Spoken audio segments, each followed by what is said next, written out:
Welcome to Murray Mysteries.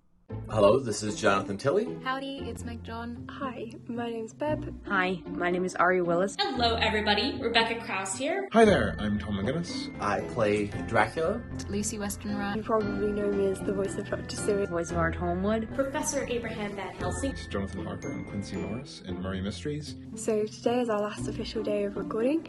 Just getting ready in Chaos Corner for the final recording session of Murray Mysteries, which is mad. Woo! Drew has asked us to make a little video saying how we feel. I am just so grateful that I've gotten to be a part of this project. It's crazy to think this is the final few episodes. It's been such a roller coaster. This has been going for so long and has been such a wonderful part of my life. But I'm still so glad that I had this constant and this thing that I always had to look forward to and this amazing cast. I'm so grateful to May for letting me play art. One could not ask for a nicer group of people to end my long and miserable existence. Thanks, everybody. Hello! We're live! I feel so live. You Wow. feel live, yeah. Live in the flesh. First time for everything. Yeah. Alright. There we go. Finding things out on how to use mute the stuff. stream. Yeah, shush. Here we There are. we go. That's all. Okay. May, would you like to get started? I was gonna wait until There are give us people a- watching. Okay. Let's start answering questions. If they're not here, they're not here. They're not, That's they on miss them. it. They miss That's- it. It's alright, it's alright. That is Fools. We got a VOD. Fools. It's gonna go on YouTube. We're Gucci. Oh yeah. We're Gucci. Okay. I expect you to keep all of this in. Well, It's all being sorry. recorded. Please don't. Yeah. So It's live. We're still Live. taking it back. Forever. thank you for watching. As you can see, we are all very organized and definitely not chaotic. We've done this before. So I'm gonna introduce everybody. Yeah. I'm gonna say your name, and you're gonna, pop your mic on and say your character's name and a little bit about yourself. Let's start with Drew, the star of the show.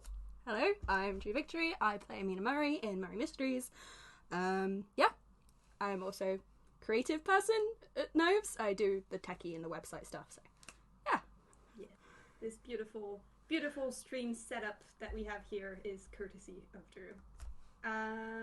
Let's go with Meg now. I've suddenly decided we're going in order of appearance in the podcast. Ooh, nice. So it's me, is it? Okay, well, hey, I'm Meg John.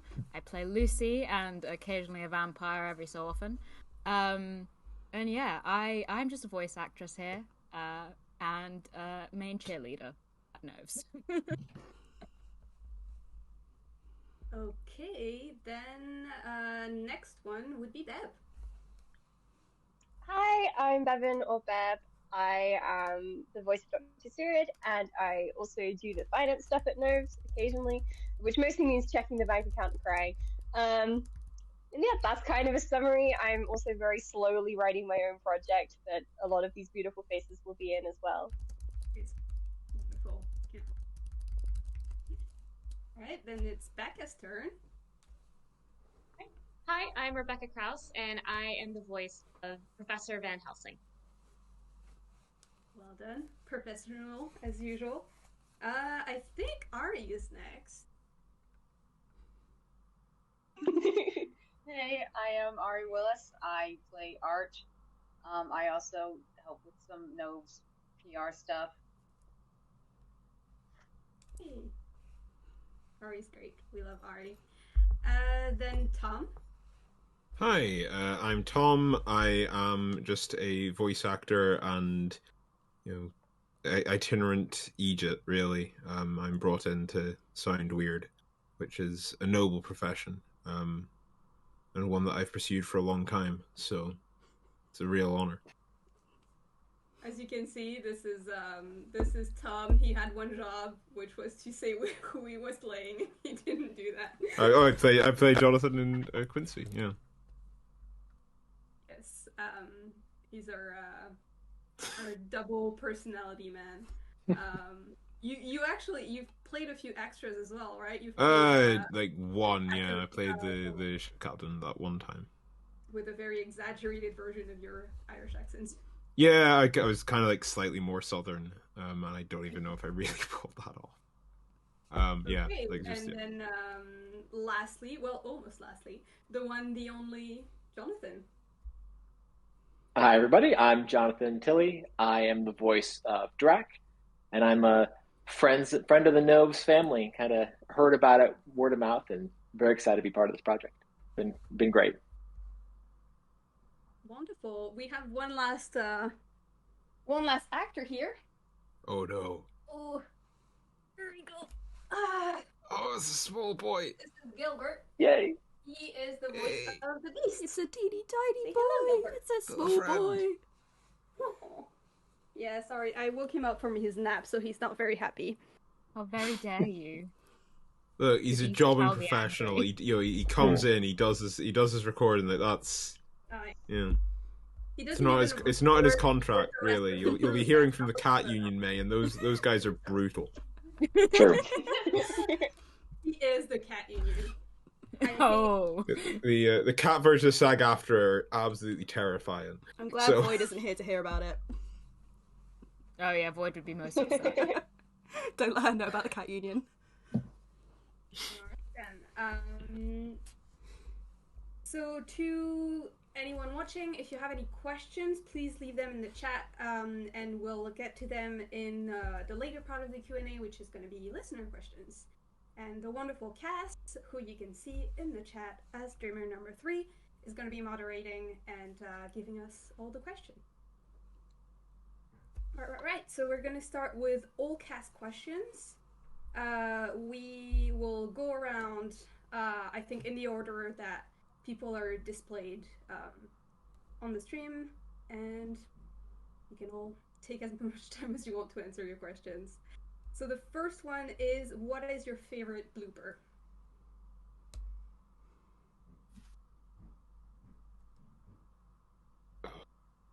Yes, that is you first. That was just like, do you have the cast questions open? Question 1. But Is there that are us? many Question 2. bloopers.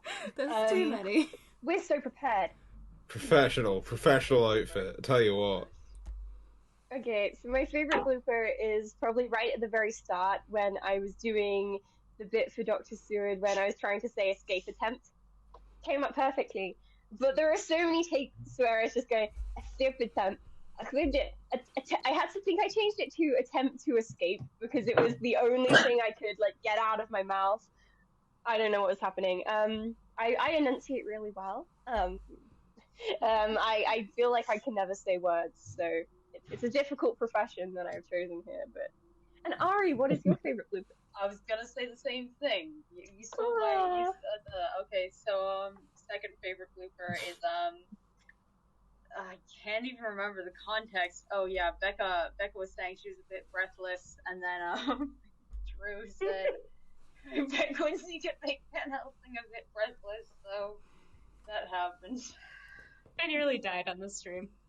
Oh, I mean, I think my favorite was just the when me and you, Becca, had a breaking contest. It was just Yes. which was a bold move on your part, frankly, but I lost horribly, I concede. Not everyone can have my gift. That's the thing. I have no Never idea what felt order the we're emotion displayed in, once. but similarly, You decided you're not going to break character. You're not breaking character. I think similarly, there was an exchange between myself and Tom about arguing about cattle and how many cattle should be made into a cowboy's hat, done in southern accents of varying accuracy, as almost one of us has lived there. Oh god. I agree. Half of the the bloopers could just be me and Becca getting into arguments about stupid nonsense. But Drew, what about you? Jesus. It's usually Tom will say something and Becca will like just like cry with laughter or try really hard not to like let him know that he's won. But I don't know. The favorite ones that I do is I just get really distracted, so I ended up talking about random shit. Like when I messaged you one time, or like I start thirsting after karaoke or something. Yeah, that's. Don't we all? yeah. I mean, all day, every day. No. Yeah. Actually, I remember It's a vocation. All of my favorite bloopers are just Meg recording on her own. blood,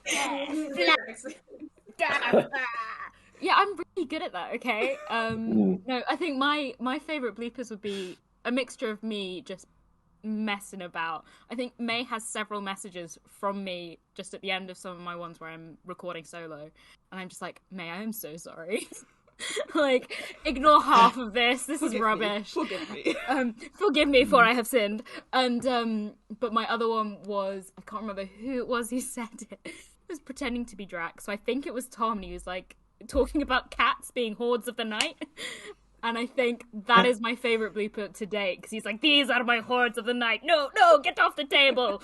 And I think that is my favorite one. It's when I was deciding how to put Gilbert in the podcast. And I was like, what if Drak had a cat? Yeah. And that's the context for that. Good choice. Neat little messages in your recordings. Editing is it's a long and arduous job, and it makes it a little bit more fun. You know what? I try my best. Oh man, I think back on theme. My favorite blooper were some of those scenes with Tom. I think the one that sticks out the most was the Tom was riffing on the line about like when the beast first appears and surprises him, and he's like, "Oh, feline, flabbergast." And we just he did like 30 of them in a row, and I just was dying. Anytime Tom has ad-lib, I just know we're all gonna lose it during the the about that, actually, this was the first time that Tom ad-libbed an expletive, because I mean, I swear a fair lot, and I decided that Jonathan doesn't swear, and so I had to find replacements for his swears, but Tom just started ad-libbing, and I was like, you always come up with better stuff than me, so I'm just gonna put improvised expletive wherever Jonathan is supposed to. Such a suck.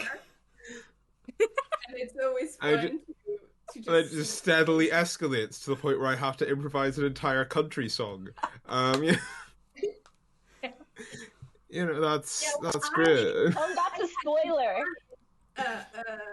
But they don't. What in what context? That's how we beat Dracula. Actually, that's the. That's the one. Right I there. had to find a copyright-free instrumental for that, and thank you and Beb onto it. So I think I can't wait to hit. That's what you get for trying to make me do work, May. I didn't realize what I was doing to myself on that one. All right, let's move on to the next question. Oh no.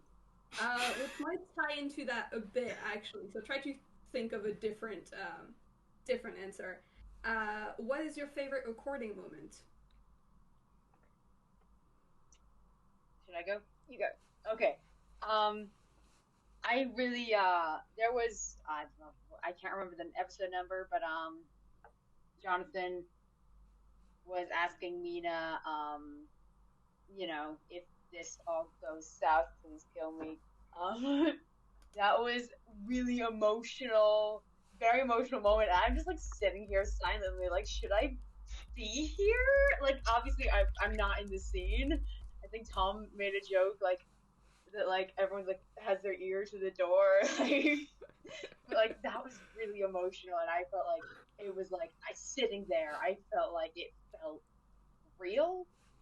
So that was even though I wasn't in the scene, it was amazing to be there for it. It's a lot. I mean, I think the scene you and Bab have in the next episode to come out is also one that was like very like intimate and lovely, and it felt like listening in, eavesdropping. I think that's kind of the beauty of the genre. Oh, sorry. It's kind of the beauty of it, though, isn't it? It's that, Ah, damn you, That's what I was woman. gonna say. I'm so mad. Hey, I'm allowed to interrupt you if I want. That's what I was about to say. That was really special for me, and like the kind of really like sadder and harder to listen to episodes. So some of our monologues we did separately, but sometimes we just kind of do our monologues during the episode because it's just more convenient. And like listening to some of you guys monologue and like ad lib as well, especially when you have like harder stuff that you were talking about, it's just so great. There's a train going past, great. But it's just like I'm like sitting back and kind of like listening to this like really good acting, and I'm getting so into it that usually I'm forgetting that I'm coming next. And I kind of need to be like scrolling through the script. I think those are like my favorite moments. Yeah, no, it's just like that is like kind of the wonder, and obviously there's quite a few podcasts that have like very much lent into that of like, you know, you get to listen and you sort of you get sort of, it does have that almost that eavesdropping-y feeling. And I think that because you're able to like project your own like mental image onto it as well, like there is that element of detachment that does allow you to kind of immerse yourself in it a bit more. I think it's really great. But like on a slightly lighter and less intellectual note, probably my favorite recording moment is the steadily like is like the furious like one-upsmanship between Becca and myself with Quincy and Van Helsing, and Bevan's absolute mortification at all of it, which is just the best. Yeah, absolutely. Bevan seems to have some sort of issue with me personally flirting with anyone in any capacity. I think it's because that Van Helsing is basically Jane's. So, like watching your parent flirt. It's like watching my actual real life partner and my fictional mom figure flirt. And like this puts me in a weird situation emotionally, and I don't like it. I will stress though, like your actual partner doing an outrageous like southern accent, but you know, that isn't how I flirt. Like I need to put that out there just for the internet. That's not my. I have slightly. God. Okay, I have different games to me as if I'm not aware. I was explaining it to the internet. I have to defend my honor or something. What honor? What honor? When he's yeah, that's fair. Like, super emotional. However, I do recall with Drew. Sorry, Becca, what were you saying? I do recall, Bev, though, when Van Helsing was speaking to a certain doctor friend, you were equally horrified. Friend. Friend, did you say? Historians Van Helsing will has say a lot so. of friends. Some of them are in different places. There's a notes app she goes through, and like it's location based, so she's in a certain location. It's like, okay, who is in? Yeah, my friend in Budapest. Yeah. I've got a friend out in Czechia. She speaks Romanian, Hungarian throughout the podcast. May loves giving me these. Polish as well. Yeah. Because I know Becca loves to do a lot of research and get things right, so it's always fun when I give her like anything to pronounce that is not English, and I know she's going to do a great job. Always fun to have that come back to bite her in the ass. Ha Not sure when that's happened. Just like I know Becca loves to do monologues and chew the scenery, so I may have given her a little solo episode in season 3 that is yet to come. Alright, so who's next? I think it might be... Becca, did you say yours, or... No, not yet. I think, so similarly, yes, I do love to chew the scenery. I think my favorite recording moment so far, I say so far because I've still got a little bit more work to do, but so far has been the very last episode. I think it was the last one recorded in the group, because I really got the chance to stretch as an actor, especially in season 1. Van Helsing is always here. She's always stayed and calm and just a little bit too cheerful, and that was something that I built in very consciously for her. She's infinitely more complex than that, and I really got to pull that out and make that, I hope, apparent to the audience. At least I was trying to. In the last episode that we recorded, which will be one of the final episodes in the podcast. So that has so far been my favorite to do. You, Drew, favorite recording moment? So I think similar for the episode that Becca was talking about, was there's a moment where I also get to like really go for it as Mina, which is good fun, but unfortunately the recording failed, so I have to do it again. But I also really love the quiet moments, like especially with Tom as Jonathan. I just really think that like they play off each other really well. So I like that quite a lot. Those moments were kind of my favourite to act. Which that weirdly Bevan's fine with. That's what I always find amusing. Is like, you know, these beautiful like tender romantic moments between these two characters. Wonderful, great, love it. Like two characters kind of obscurely flirt. No, outrageous. You degenerate swine. Not allowed. You're just there with a wee sign saying "ban this sick filth." You know. I can't help being good and pure. You really are. You can do no wrong. Someone in the chat said it's the accent. It really is. Yes, I think that's the problem. It's the accent. Just don't flirt in an American accent, and then you're golden. I'll bear that in mind. Yeah, never try it. It's not worth it. Hey, Meg, your turn. Oh god, I think I've got several. Like, I really enjoyed the first few episodes way back in season 1, because at the time Drew and I were living together, and we were just sat on the floor in my bedroom, I think, and like we huddled under the desk, yeah. huddled like underneath my desk, which was like just about enough to fit me under, and I'm 5'3", and Drew is a lot taller than I am, so it's like Drew and I like huddled under the desk trying to like record these sessions together, just the two of us. Like, it was really good fun, like bouncing off each other as like real-time friends as well as on-screen friends. But then I also really enjoyed like, it's sick, I know, but the death scenes of Lucy. I really enjoyed doing those. It was, again, a point where I could stretch, like, acting abilities. Because I've done those kind of scenes as an amateur, like, on-stage actor, but I've never done them, like, just portraying it through my voice. And I think that was so much fun and something very new and fun to learn about. So those were my kind of, like, favourite things. Lucy's recording in The Long Night, I remember crying while editing them.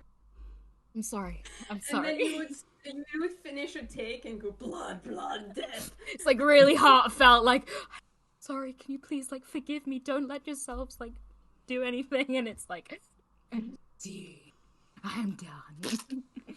And I try and just, like, get all of the, like, bad energy out of me. I'm like, no, be gone. That was beautiful. Also, I don't know, I feel like maybe like you're going, oh, like it's really something. You wrote it. You could have written these characters going for a lovely picnic. Yeah, you you're could have taking made a them dog happy, for mate. You did this. I had to die. I only have myself to blame. But yeah, I actually am really glad. I took a screenshot of the first recording session with you and Drew, and I'll post it on the anniversary. Oh God, it's really nice to have a little memento of that time. God. Over a year ago now, because we were. Oh, Drew, did I have purple hair still then, or had I not dyed it yet? No, you had purple hair at the time. I had purple hair then. Yeah, there we go. That's the throwback for you guys. Okay. Jonathan, what about you? The real Jonathan. I think real Jonathan, not fake Jonathan. I think my two favorite recording moments. One was when Drak got to just hijack the podcast. That's just it. Drak loves to hear the sound of his own voice, so it's fun, kind of just like getting to lean into that. And two, actually, I think no spoilers, but the very last recording session, like Drak, pops in and out of your lives and literally your lives, everyone else in the cast. So like being able to come back in and at like little check-in points here and see the cast develop both, their skills and their like literally into their characters. Like in the end, it was really fun. Just like you guys all are your characters at the end, and you embodied their struggles and how much they evolved and changed throughout the show. And it was just like, it was just mostly just being there and watching you guys really like be so comfortable with how the journeys that you taken the characters on was like really awesome. The best compliment. I wasn't expecting to get emotional this early on the stream. Oh no, I'm sorry. Helping you bond by letting you murder me with sticks. Yeah. If we think about it, Drak is a good guy. Exactly. Yeah. Well, actually, this is all actually a really complicated therapy session. That's going to be $2,000, please. Ah! No, but actually, speaking of Drak liking to hear his own voice in Hijack podcast, I can do a little tease here, saying that Drak will hijack another podcast very soon. So stay tuned for info on that. We have a little crossover episode coming. All right, next question. Sorry I'm not having Gil answer those questions. He's too expensive. He was too expensive. The union would be upset with you. Yeah. No, he's back to his nap, actually. Exactly. Nap time is sacred, okay? You can't disturb nap time. Yep. It's in his contract. Exactly. Actually, the next question I had planned is basically a repeat of what you all already said, so we'll move on to the next one. What would be as a person, your sacred object? That's a tricky one. I haven't thought about this one. So we've been going in and out of being muted because my sound can be a bit funny. So that's the only reason why that. My sacred object. Can I say mine? You go, please. See, me as a person, I would probably choose I like a letter from a loved one. Problem is I have a lot of loved ones who I love very much. So yeah, they just have to cart around like a wheelbarrow of letters. Exactly. I do receive letters. Stop talking. Did I give you enough time? I send you love letters, yes. What was I thinking about? I don't know. I suppose I'm thinking about something that I carry a lot that means a lot to me. And probably would be this ring I got from my mum, which is something I wear all the time because she got it from her mum and kind of a thing. And it's clattering, which is an Irish thing, so you turn it this way if your heart is taken, and you turn it the other way if your heart is free to give. I feel like that's probably, I'm not a very materialistic person, but this is something that does mean a lot to me because my mum gave it when I was going away to college, and it's not worth a lot of money or anything like that, but it's kind of the only object I've ever really had sentimental value about. So I feel like it would be something to do with that. I don't really know how it would help me in a vampire killing situation, or a vampire repelling situation, but Hold it out Talk to the hands. Punch him. You you. can punch a vampire. That's I do have it on my middle finger because that is where it fits best. So I just That's cover ideal. the vampire. Fuck him. That's what I'm going with. Please don't fuck the vampire. Yeah, don't do that. That's a bad idea. Lucy tried, Lucy failed.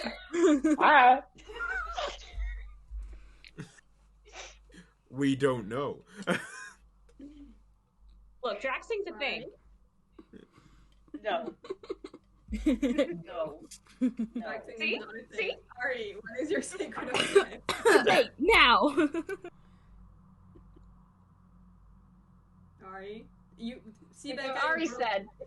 Yeah. Ari said probably letters. So Becca's yes. next.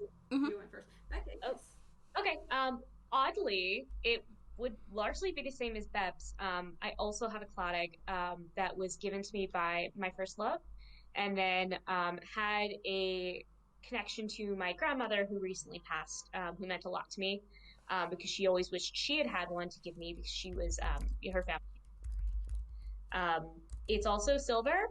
I did a whole lot of crack theorizing about why silver in particular repels vampires. So it has both a symbolic and logical reason to be a sacred object, which I think is very Van Helsing of me. I was gonna say. How do I defeat the vampire? Let me think. Yeah, because, the next question is going to be about your character's one, and Van Helsing is the only one whose sacred object we actually know. It's a crucifix. She knows it's effective. I actually have her sacred object, not to jump ahead, but I have it here. Ooh, interesting. That's a teaser for later. Okay, Tom. Oh man, that is actually a really tricky one. Well, yeah, I do get sentimental value about things, but it's usually really stupid stuff. And I think and there's sort of having sentimental value of I like having this around.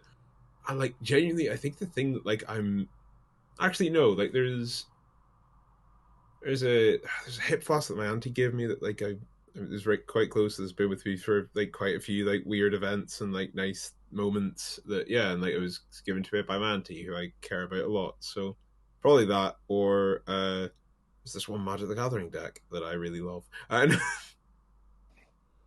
which it's stupid, but like just I put a lot of effort into assembling that. It's the first one I made myself, and it's also pretty heavy. So if you just threw it at a guy, that's not nothing. I want to hop in here and say, Mr. I don't have sentimental value objects. I No. this man. The amount of items he owns. That's my point. No, that was literally what I said. Is that I get sentiment. I have sentimental value about like so many like random weird stuff, but that's just more about like not liking change as opposed to like, oh, this has like deep emotional meaning to me. It's just like, oh, like I've always had this, like I don't really want to like not have that, like it's like, oh, I don't want to throw this shirt out because I've had that shirt for ages. I don't think that's gonna I'm not gonna be cornered by a creature of the night and go, aha, look at this old shirt, you fool. Like bull riding, like ha. Okay, Drew, how about you? Okay, so I was sort of just looking around my room really quickly to see if I could find something more interesting. So it's either my cat, but I don't know if I feel good about throwing Void at Dracula. I feel bad about that. Or I guess some like pressed flowers that I have. Maybe I could like flower girl the vampire to death. Or the other option was my laptop, which is very boring, but like it carries like all of my stories in there and all of like the things that I've made, so I guess it's very sacred to me, but it's kind of incorporeal because it exists in the space of internet, so I still have it even if it wasn't on my laptop, but that's where I store it. So if your spiritual item was like the entirety of Google Docs, that's pretty threatening for a vampire. I can't touch Google Docs whatsoever. Drak's just like, oh man, I'm gonna go work on my phone. Ah! Why? Oh god. I'm not gonna like laugh cry. That's not a good idea. Oh god, what would my sacred object be? Like, I have a few things that could like hold a lot of value to me. So like, I have it on my desk. It's a little picture of me and my dad when I was like tiny. I think it was on the top of a Munro somewhere in Scotland. I have a little compass that my partner got me one time. And while those are really important objects, I think my sacred object will probably be my bullet journal. I've kept one every year and I carry it with me like my life depends on it. I enter things into it all the time. It's my creative outlet, and again, it's a book I could throw really hard at someone and I'm pretty sure it would hurt enough. So I think it will probably be my bullet journal. And then I'll slip my picture of my dad in there with me. There we go. Double damage. Thought around the problem. Ha! Smart. Sorry, I keep hearing bullet journal and I'm imagining like just like like a journal that stopped the bullet, like in World War I. Yeah. Yeah, I inscribe things onto a little bullet I found. It's a great method of keeping track of things, let me tell you. It's nice. It's not a big journal. Yeah, it's only less so. It's only small. It's inconvenient for flying. But my gun is no, great it's my journal. It's my journal. It's a silver bullet as well, so it goes straight at Drak. Yeah, it's really like threatening. Nice. Triple Smart. damage. Oh. Hey, Nice. Jonathan, I almost said Drak. Yeah, that's same at this point. It's probably not very sentimental in what you think of, but probably my sacred object would be a jar of peanut butter, which if I've lived outside, I was outside the U.S. for a long time, couldn't get any peanut butter, very sad, very rough. So like, it's the lack of it is really depriving to me when it's not there. Where were you? In continental Europe, man, they don't know where's all the peanut butter. Yeah, I know it's Europe. Good, Like mainland but... Europe. You know, mainland. It's a rough place. Not But here. so you just got to carry one with you. Effective, kind of against vampires. You throw it, heavy, hurts. Hope he's allergic Very to peanuts. effective if they have a peanut allergy, yeah. right? Sticky. That's like +5 poison damage Stop him right in there place. for sure. Yeah, come on, man, that is not cool. Yeah. You put it on my new shoes. Does anyone have an EpiPen? A silver I EpiPen. gotta ask Jonathan, Silver what brand of EpiPen. peanut butter would it be specifically? Oh man, it's a good question. Good question. I think it's because I've been so far from good brands of peanut butter. I just make my own now, so that now it's like one like physical jar of peanut butter that's emptied and refilled all the time. So like now the jar. How an do you old make peanut Smucker's butter? jar. I genuinely, I've always been curious about this. Like, how exactly is it made? It's Like, is deep. it just No, like no, blended? or- don't share the deep dark American secrets. They can never know. I'm No one really can know the curious true art now. of making peanut The butter. sacred process takes Yeah. weeks. It's you have to a lot of ceremony and Blood. Yeah. a lot of Because Yeah. I've just been like filling up like half empty tubs of Lurpak with like KP and like dry roasted, and it's just So not any of working. those things you just said are. I'm about to say that was. It's working. Whole If Evan hunks of, gets like, it, I don't care. margarine. He's saying he just straight up puts peanuts in a butter tub. Which... Don't think that's gonna work. That's- No. Not It quite the hasn't same. so far, but if you keep trying, Yeah. that's If the you would important push those part. down with sufficient pressure Children, over the course of That'll years, it could become peanut butter. Or something else, Well, that's something to darker. to the end of the questions, if we keep doing this. Yeah. Quickly, I'm just randomly deciding if I'm answering the questions or not, but I have this this necklace that was given to me by my grandmother for Christmas, and we went to pick it out with my mom. So the 3 generations of women, and it means a lot to me. So that would be my sacred object. Aww. And the final all cast question: what do you think is your character's secret object, and why? Okay, so I've been actually thinking about this a lot, like for like a while. For art, I think that maybe they So my first thought was something to do with Lucy because you know that was sort of what they you know what got them started on this whole journey, and you know. But then I thought Art is not a vengeful person, and they're doing it more to protect people than to avenge Lucy. So I thought a lot about like maybe it changes. I don't know. At the end, I said perhaps something to do with like their family, like their father. I never again had some specific item in mind, but that's sort of my thought process at the moment. I was thinking very much that Jane isn't really a very spiritual person in that sense at all. To not put like any such stock in sacred objects, and she is really, really slow to believe that vampires are actually a thing because it doesn't line up with her very kind of narrow worldview that Van Helsing kind of calls her out for having, because she just thinks, if you can't evidence everything, then it's not a thing. And like she kind of, I think, grows from that throughout the series, and it's just at a point at the end where she's just like, this might as well happen, is kind of the entire vibe I'm trying to put across with her. So I don't want to like go into the meme of it and say coffee, because that's her whole thing. But at the same time, it's something her friends know that she loves, and at various points when she kind of needs that help and like kind of a pickup or anything, they're there. They're like, Jane, we've got you some coffee. Like I have to go, ooh, coffee at various points, and it's always great. So I want to say something like that, a mug maybe, or I imagine her having a very sort of heavy metal sort of flask that she can take out and get refilled when they go off of various stick-up things. And honestly, if she's been listening to Van Helsing, if there's some silver in that flask, that wouldn't surprise me. You just whack a vampire with that thing, it's pretty heavy. So that's what I'm thinking for Jane. Oh, I love the idea of like, because she's so skeptical, she's like, my sacred object. I mean, this coffee cup. Why not? Like, sure, yeah, this is my sacred object. And then just like, wait, no, oh no, that is my sacred object. Oh no, Like, this mug existential would have crisis. Some Hello. kind of about clinical psychiatry on it. I don't know what kind of The pun, DSM. but It would be the DSM-5, Yeah. yeah. She would have something someone got her for Christmas years ago that she doesn't really agree with, but she has like, you don't have to be mad to work here, but it helps. But like, she's like, this is kind of dodgy to use the word mad in this context, but also it's a really good mug because it's big and I can put loads in it. Yeah. It's the size of my face, so you know what? Who cares? Oh. That's great.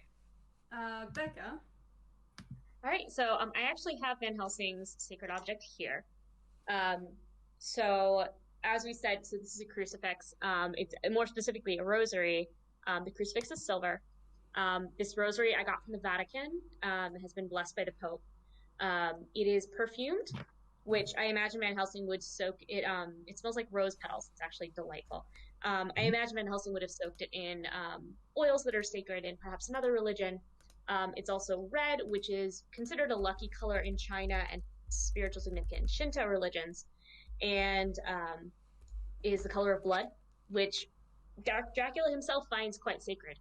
So my theory is she would kind of compile the power of the belief of thousands of people, millions of people around the world, the actual and like real world power that the Vatican holds, as well as all that religious power all around the world, would make this a really potent repellent of magic. Sorry, I just saw someone in the chat saying a Sports Direct mug for Jane, which is just amazing. The infamous Sports Direct mug that everyone in the UK has. Without fail, they just give them away. Like they're really easy to get. They're so big. Okay, Tom, your turn. Oh. You gotta figure out two. Yeah, I know. I have to figure it out. No, I think for Jonathan, it would probably be like a souvenir from like his first date with Mina. So like, I think like it'd be something really like kind of like odd and small, of just like a folded up little quiz sheet or something that he had like in his coat pocket and like realized he had in his coat pocket when he got back from the date, and he just like takes it out and like just held on to it because only like really people who close listen very closely to the podcast will have picked this up, but he's quite into Mina. It's really subtle. It's really subtle. Yeah. It's a deep lore here. Man, that went over my head. But yeah, I know. Sorry, it's the chat said Jonathan's jar of paprika. Oh yeah, no, that's fair. I actually do have this one jar of like smoked paprika that is very precious to me. It's very good.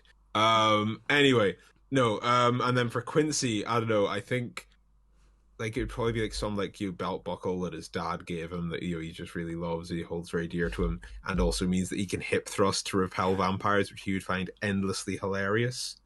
Like that's like that covers all of Quincy's bases. Just like, well, yeah, no, that's but like, I think that's like surprisingly sweet and like touching and like heart and wholesome, and then just completely stupid. Like is like that's the whole Quincy spectrum. I feel like it's just like, oh, that's actually quite sweet. Oh, that's actually really stupid. It's great. We love him. He's a foolish man, and he's a lot of fun to play. Love that. Actually, I have a little anecdote about Quincy's sacred object. I was writing and I was hesitating on something, and my flatmate came around and I was like, hey, would it be bad if I made Quincy's sacred object his gun? And she was like, so I didn't. I had a few comments like on Tumblr on different things being like, oh, Quincy's sacred object should have been his gun, and I'm like, I thought of it. I figured it would be really problematic. So that's why we didn't do that. I like the belt buckle idea much more. Meg, how about Lucy's sacred object?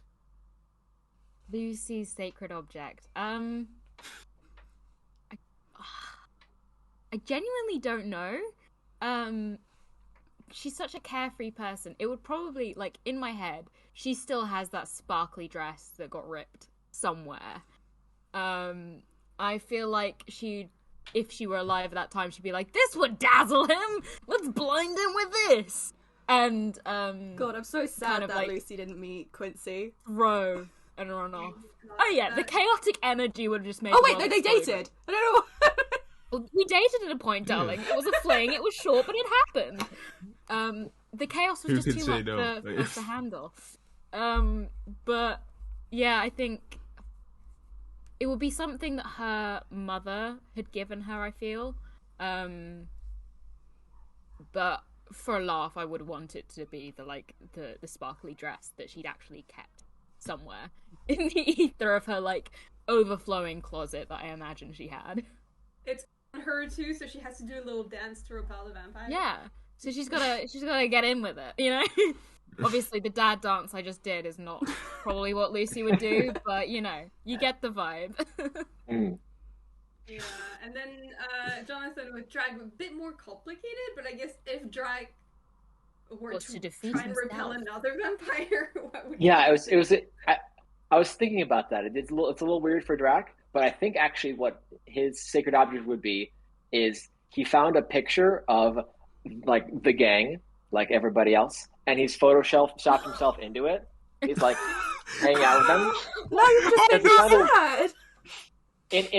In a weird way, he kind of thinks of himself as part of the gang. It's kind of it's to be a part of it. I just wanted to be part of it. It's like him, thumbs up in the back. I haven't had any real friends in 300 years. Please. I mean, that's the thing. He just doesn't know how to make friends. Yeah. This fits well with the fact that we're doing the Halloween episode for the table read. I know. I just love the idea of him having some kind of locket. It's like that bit of What We Do in the Shadows, where he's got the silver locket, and he's wearing it just Exactly. Okay. Whenever he gets even slightly attached to something, it's like, oh, I really like this. I really like this one glass. It's a really nice glass. Come on! I thought it was it looked kind of fine.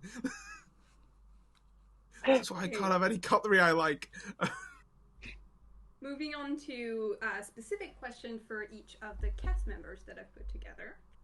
So starting with Becca, how did you approach your character work?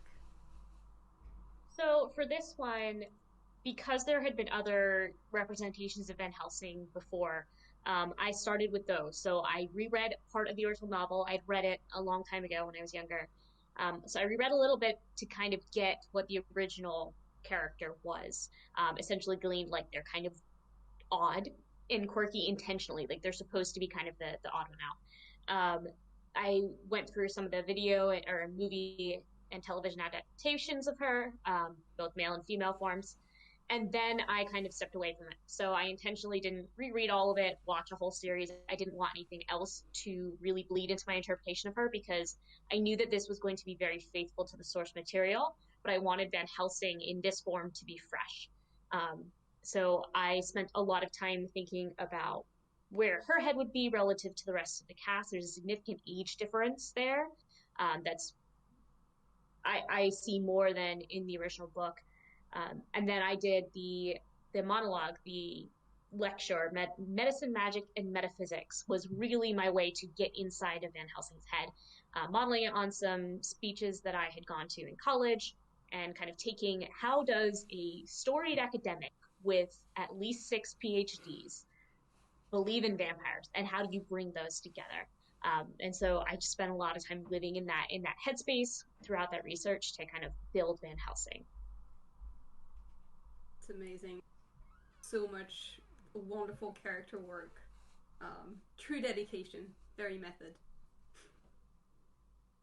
The second question is to Meg. It's kind of two different questions. One of them is more of a rhetorical question, but how does it feel to break everyone's hearts?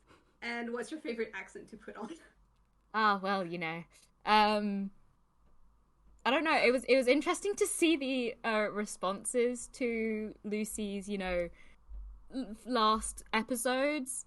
So I quite enjoyed, living through that. I think maybe a psychotic part of me that was like, yes, feel the pain, which not great, but I think it was nice to see that people saw what was conveyed, kind of. And in terms of my favourite accent, it's not one that people would have heard in Murray Mysteries, but may hear later in other podcasts. But my native accent is a Scots accent. I'm originally from Aberdeen, and so I really enjoy doing an Aberdonian accent. But I think Aberdeen. But let's go. Not from Aberdeen. I live in Aberdeen. It's, you know, it's the same thing. If you live in Aberdeen, you're basically an Aberdonian. It's fine. But I think in Murray Mysteries, I quite enjoyed doing the accent for the vampire lady. I think it's quite fun. Gets quite a few laughs. So, out of myself, obviously, because I can't keep myself serious when doing the vampire lady. But yeah, I think my favorite accent when I'm in Murray Mysteries is for sure the like vaguely Eastern European thing that I do for the vampire lady.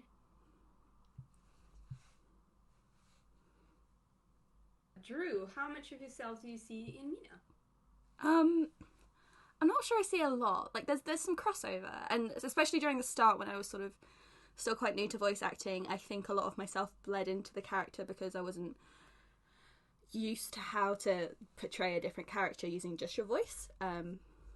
So I think a little bit of that was at the start, but she's very different to me in that she's more logical and organised, and I like to think that we're both just as determined as each other and value family and friends just as much, but she's definitely a little bit more intense when it comes to approaching like that kind of stuff, and she's definitely more of a nerd than I am in some senses, in that she likes puzzles, and you could not catch me dead doing puzzles. What might have happened with Mina is that I merged your personality in mine. Yeah. Because she's the main character, and if anyone is a writer, you know that when you're writing, it's inevitable that the main character is going to end up with a little bit of you. But also, I knew from very early on that you were going to play her, so I had your voice in my head. So I think she's like a mix of you and I. Yeah, I think it's good. It's got the good aspects. I think she's got like my kind of aggressiveness, because I can be quite a lot, but she's also got like the gentleness that you present, and like her love of just keeping things the way she wants them to be and approaching friends in just such a caring manner. I think that's it.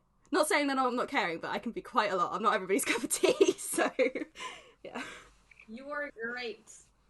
Thank you. You are. As a past housemate, can vouch you are very caring, darling. Thank you. But yeah, she's definitely a little bit more on the gentle side. But I do really enjoy like getting to play her more like aggressive stuff, especially to later seasons. Yeah. So a little bit, but not loads. Okay, next one is Beb. You're the baby of the group, and you have a humanities degree. How did you approach playing a very adult clinical psychologist who runs an entire clinic? So it's so weird to be described as the baby of the group, because I'm usually like one of the older people. My birthday is November, so Scorpio. I'm not used to being the youngest. Scorpios represent. But yes, so I guess I am very different to Jane in that sense, but I hadn't really thought of that before, because I feel like emotionally I kind of get where she is on that level. She's got all this like responsibility, and like her whole life is like leading up to this one thing, and like having control of this thing, and like, you know, she's very, very comfortable when she's in that area. So I think there's an episode in which like something happens to R in the back at the like her institute, and she like has to go back there, and she's like, originally when I recorded it, I did it like very, very distraught. It was like, you know, this is a super disaster. And I think it was like, I can't remember if it was Becca or May or both of you kind of said, you like sound like way too distraught. Like you need to kind of, you know, she knows what she's doing. You like, you're in control of the situation.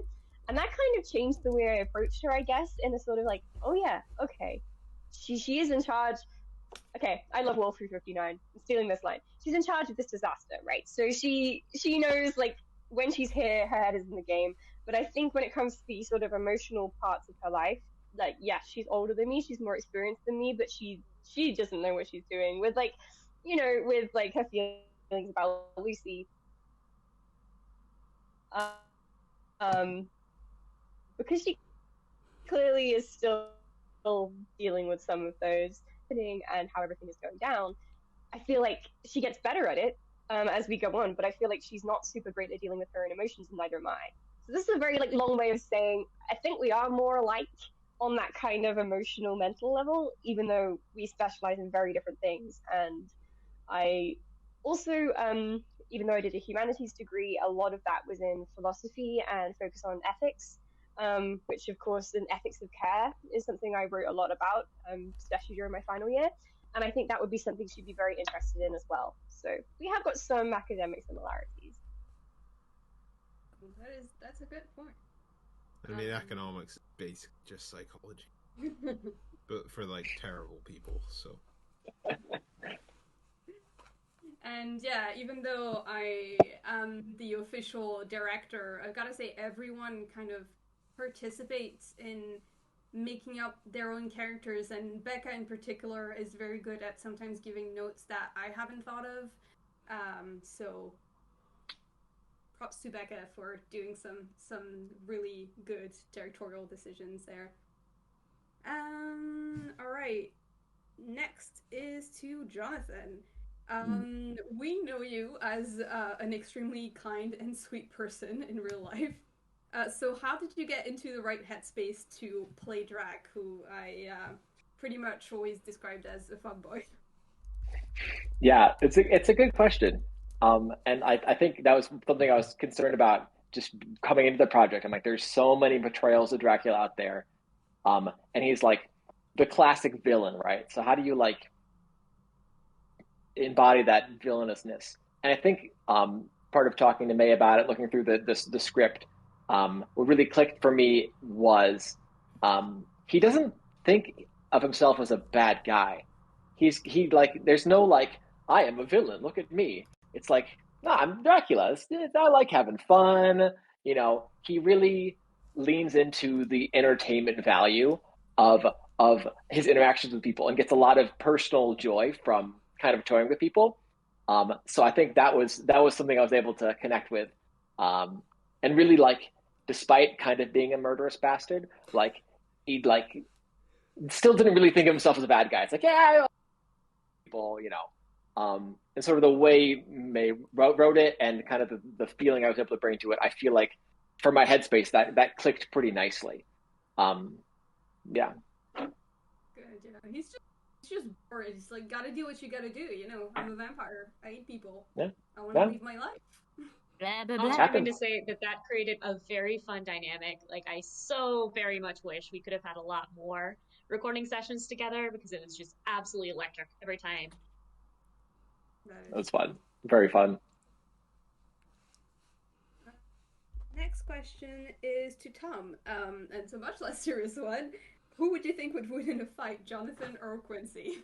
This is a very deep question. I would say it is easily the rival of any of those asked, because this is a deep ethical quandary, I think, for both characters. You've got Jonathan, who is quite pacifist. You're not really not much of a fighter, not much of a man of violence, and built like a scarecrow during a poor harvest. Sickly Victorian boy needs to go to Belfast. just like a tall chimney sweep. He's just so Jonathan, then you just got Quincy, who's just this enormous himbo, who's Quincy, if he so desired, could turn Jonathan into a fine paste. Quincy could be having Jonathan with those little toasted things. He could be having that by the end of by that, and have Quincy. You could have Jonathan on toasts and pickle by the end of the day. But he's just got too big a heart. He'd just be there looking at Jonathan. This little tiny weak little boy, just I couldn't hurt him. Look at his little face. And then Jonathan kick him in the bollocks. So. Which point the belt buckle for Quincy would come out. I mean, Jonathan could just get Mina to do the fighting, because let's be real. Fair. But I feel like if Mina was down, Jonathan would be like, all right, this means business. Oh yeah, no, Jonathan, he cares a lot about people. He wants to protect people, but yeah, again, Quincy is a substantial gentleman. Like, as a reflex, he wouldn't even think about it. It would just be like a defense mechanism. Oh yeah, no, he would just like go and apologize swing for it. about 30 minutes afterwards. Yeah. He gives me the vibe Whereas, that yeah, he's like done Quincy just like, oh, little buddy. Aikido for like 7 years and he's really good at it, but he never ever wants to use it. Alright, and then we've got a last question to Ari. Art has been through a lot during this podcast. How do you see their future panning out without spoiling the end too much? Dude, I think a lot about art, and I think about them as like, you know, art at first glance, I think of them as like, they get sad. But at the same time, I feel like they're, more mentally and emotionally stable than I feel like I initially felt like, it gave them credit for. That's just my take on it. That, because they, were sad, but they were able to move on and not just wallow. They were able to take that grief and use it. So, I like to think they'll be okay. Everyone's gonna need a lot of therapy. But I mean, I don't know how to put this, but I think they're gonna turn out good. Yeah. I don't know what else to say. Well, yeah, I think is quite wise in a way. Like, they have some of the best emotional maturity of the gang, I would say. Yeah. Yeah, so that's it for the question from me.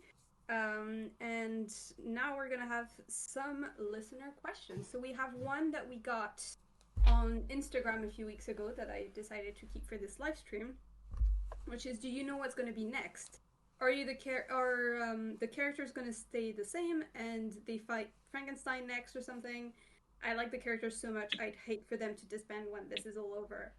Well, I've got good news and bad news for you. The bad news is, no, there's not going to be anything beyond what the novel, tells. Where the novel ends is where the podcast story will end. Unfortunately, I just, as someone who works on adaptation, both as a writer and as an academic, I don't feel like I can, continue a story that is, so close to so many people and so good as it is already. So that's where I'm gonna end. However, I'm still open to doing some bonus content in the future. So stuff that I've had ideas for, like episodes about Lucy's first dates with each of her suitors, I thought could be really fun to do. And Mina's first date with Jonathan, things like that. So there might still be bonus content in the future. That's something that I'm open to. And if you really like, Nove's projects, my writing, all of these wonderful voices, we are working on more projects. We have projects written by different people in this group. We have a project that's going to be, I think, most similar to Murray Mysteries, which is that I'm going to be writing a podcast adaptation of Northanger Abbey. And a lot of the people in this chat are going to be featured in it. So it's going to be lovely. Actually, I can announce Meg as the lead, and our second lead is going to be joining us for the table read as well. And ideally, she won't get murdered this time. I haven't read the book. I mean, I'd like to hope I won't be. I'm halfway through the book, so far I'm like, okay. Not dead yet. Not dead yet. Every single page, like, oh. Literally getting through every chapter, I'm like, oh, okay, we're good. So yeah, basically we're not gonna keep doing the Dracula story, but there might be some extra stuff, and we have so many more projects in the works. And a question from the chat, which is a request from Chaos. Can Meg read some of her favorite lines in the Aberdeen accent? I don't know if you have lines in your head. I mean, or... I did see the chat, and in case people did want to see it, I think I had a thing that I kind of enjoyed doing as a when I was doing Lucy. It's way back in season 1, obviously, in the episode where Van Helsing's kind of introduced. It's kind of like the banter between Jane and Lucy, where she's like, no, I'm gonna give them what they want. And I think, you know, one of my favourite lines is the eminent, the respected, the revered professor, and that kind of thing. So I shall attempt that for you guys. And then I will go get my charger, because apparently my laptop is dying. But quickly, the eminent, the respected, the revered professor is actually really nice. Like, sure, you can see she's super smart, and she's got that cool, kind of effortless confidence you only really see in successful elder women. Like those CEOs in pantsuits who give TED Talks while crushing the patriarchy while climbing the corporate ladder. That's one of my favourite lines, where she's like, patriarchy, fuck everything. So yeah, that would be that line. I'm going to quickly grab my charger. I love the Aberdeen accent. And yes, that is the accent that Meg uses for another character for an upcoming project. So you'll get to hear much more of that. Right, Sorry, the exit was so well done there. I was outstanding. Do we have any more questions from the chat? I'm going to do a little dance whilst we wait. Or does the cast? I have one. I have one, because you've asked all of us questions. So, like, why did you go for Dracula as like the story you wanted to adapt? I've answered that question in an article that we got featured in, but basically, I was very into web series, and I was first of all looking into what has been done less as web series adaptations, and I settled on Dracula first because of the format, because of the kind of found footage letters and diary entries format. I thought that would work really well as a web series or a podcast or something, you know, internet based. So that's basically why I picked Dracula, and because I thought there would be a lot to do with the characters and with the dynamics of the group and making everybody queer.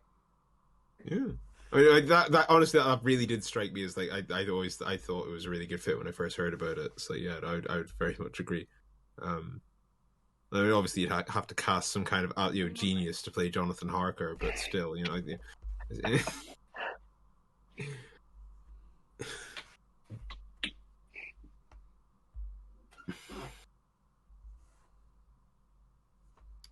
We have a question from the chat, which says, how did the Beast feel about his role? Or is he still sleeping? Yeah. Can we break the union's contract and have him answer some questions? The Beast... Do you want to get your legs broken by a cat? No, Void has torn my legs up so much. Still asleep. I can answer for He's him. heard. They've heard about what you were planning. They're on to you. Ooh. You scab. I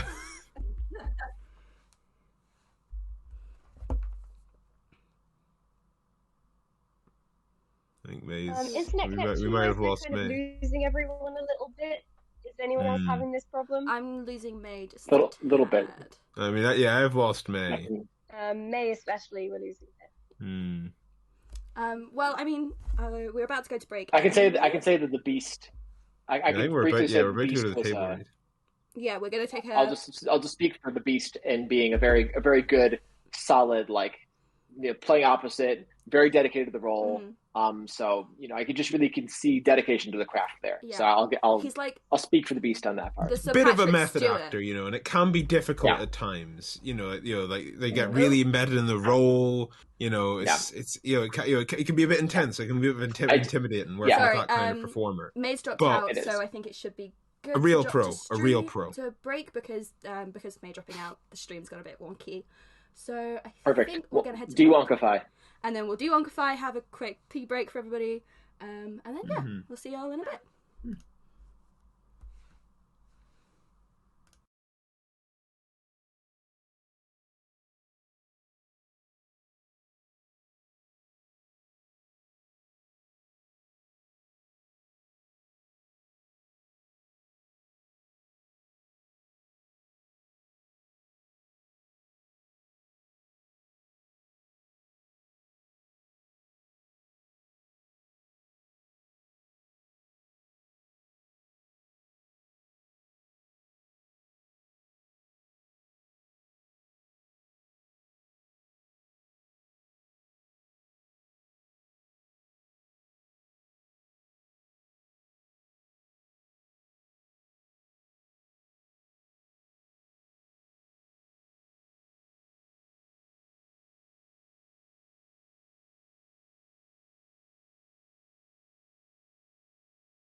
Nice.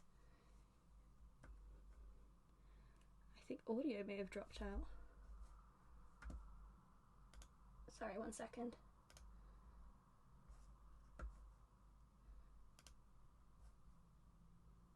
There we go. Brilliant. Audio going. We're all good. So, I'll hand it back to me. Yeah, sorry for the interruption there. I don't know what Drew has said, but basically now I've answered the question in the chat. By the way, the gist is that Gilbert is very full of himself, and now more than ever. But now we're going to get to the table read portion of the stream. So we've got Mel with us, who plays the wonderful, very done shop person from the box company. And we're gonna be reading the Halloween special, which was selected by our patrons. So if you want to get voting rights on really important decisions like this and have all the power, follow us on Patreon. Alright, so whenever you guys are ready. Okay. God. Alright, I genuinely forgot there was a giant monologue at the start of this. Everyone here? All present and accounted for. Great. Good evening, everyone, and thank you for coming. Lucy Westenra was great at many things, and throwing parties wasn't the least of them.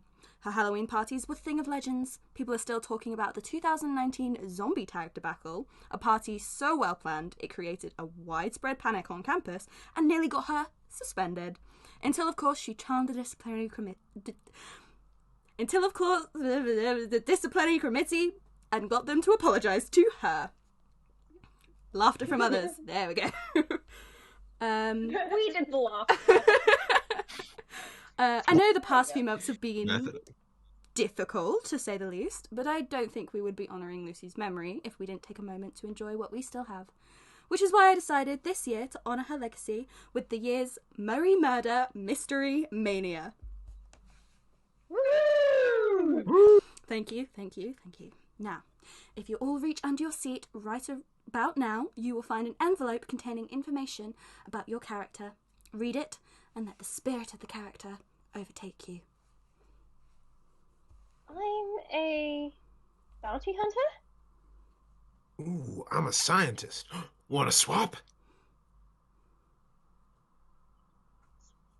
No, thank you.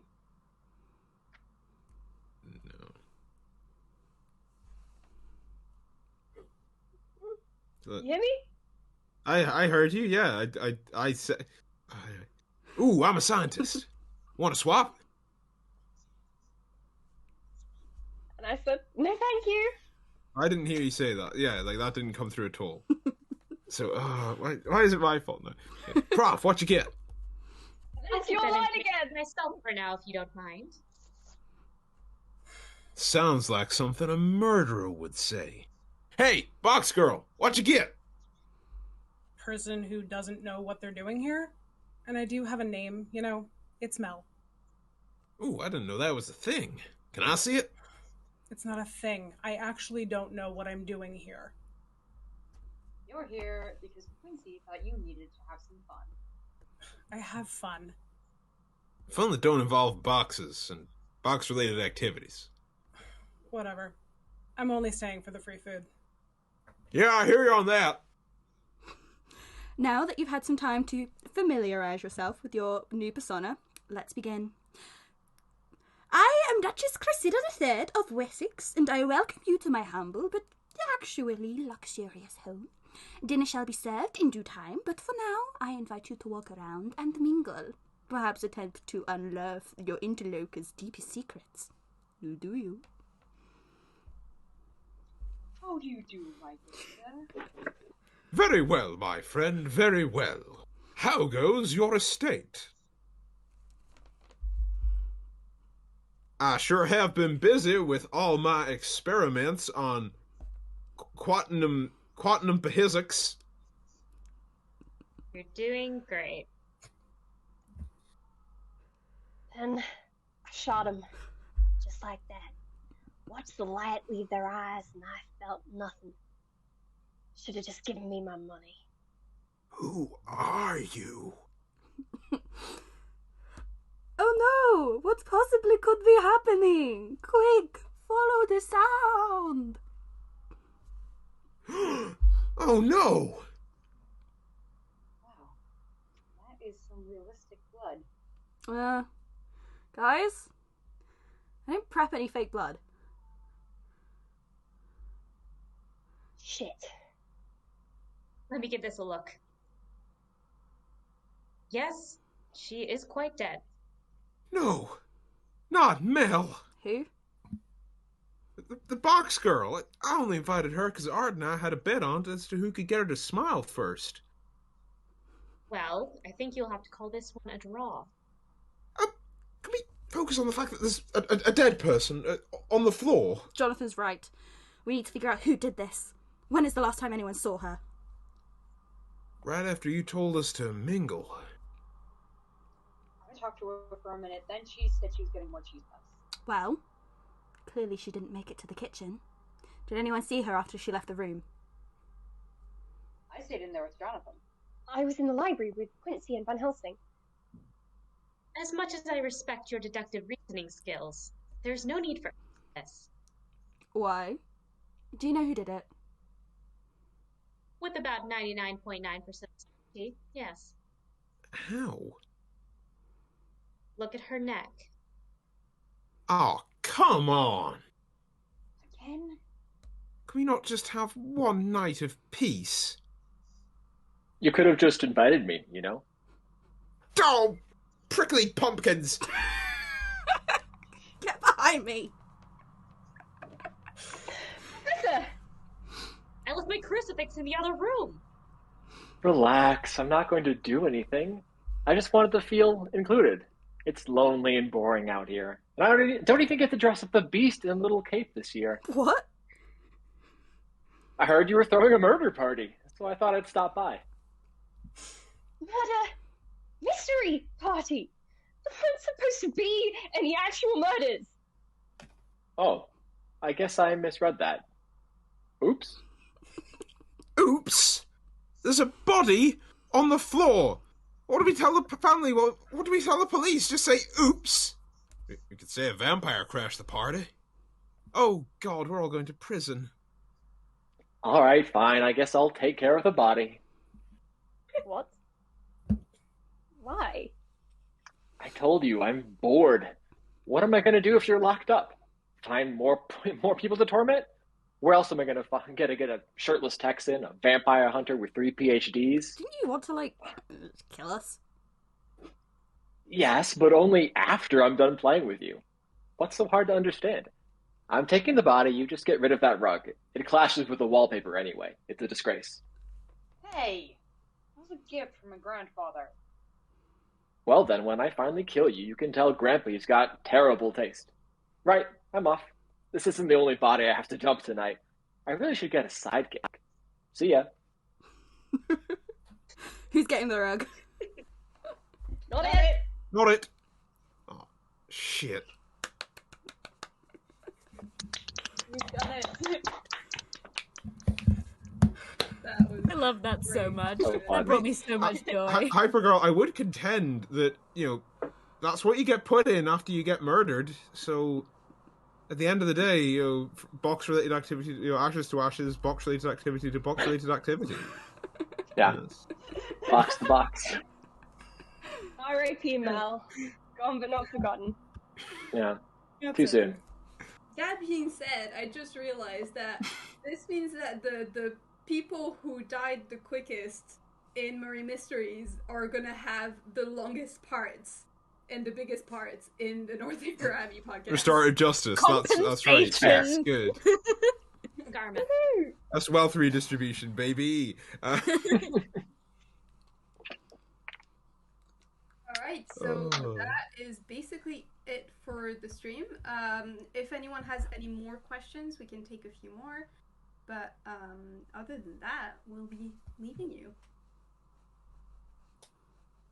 It's been a blast, everyone. Yeah, this is that, I suppose, officially, for all of us except Becca, who just needs to get the lead out. This is a wrap on Murray Mysteries. So, yeah, that is wild. Wow. Don't make me cry like this. Yeah, I know, right? How dare you? I refuse to feel emotions on basic principle, but for you guys, sure. No, this has been a lot of fun. This has been just really wonderful, and yeah, thank you to everyone who's watching, however many people that is, and just thank you to everyone here. Like, just thank you to May for writing. Thank you to May, and thank you to Drew for running the stream as well. Yes, thank you so much. Wow, I've done that one time, and that was because I didn't understand how to like screen share. Wait, you streamed on Twitch because you couldn't stream? Yeah, I've had one glass of Pimm's. We're playing Jackbox, and I couldn't figure out how to stream share. So it's like, I guess I'll just stream it on Twitch, and yeah. You figured out works. Twitch. Okay. At what cost? No one found the stream. No, wait, no. One dude found the stream. And was just utterly baffled. It was great. Godspeed to that one guy. I think he was from Texas, actually. So yeah, thematic. But yeah, I was just completely baffled for about like 5 minutes, and then he left. So yeah, that's spectacular. Shout out to anyone who found our stream today and has no idea what Murray Mysteries is. Yeah. Yeah. Just a bunch of very confused watchers. Check us out on YouTube and Spotify. Yeah. It is actually a real podcast. This wasn't just a really elaborate like piece of improv. Wait, or what? an incredibly elaborate like scripted work, which would be genuinely impressive. Thank you. You sure? If this were like a mockumentary, like what's this piece of script in front of me for then? I've been reading this the whole time. Why didn't no one You guys tell got a me? script? Thank you to everybody who watched the stream, everybody who listens to Murray Mysteries. Yeah. Follows us on social media, Patreon. It really does mean the world to us, and it's been a wild year. It's been a ride. And yeah, on that we shall leave you. Yeah, thank you all very much. All right. Bye. Bye everyone.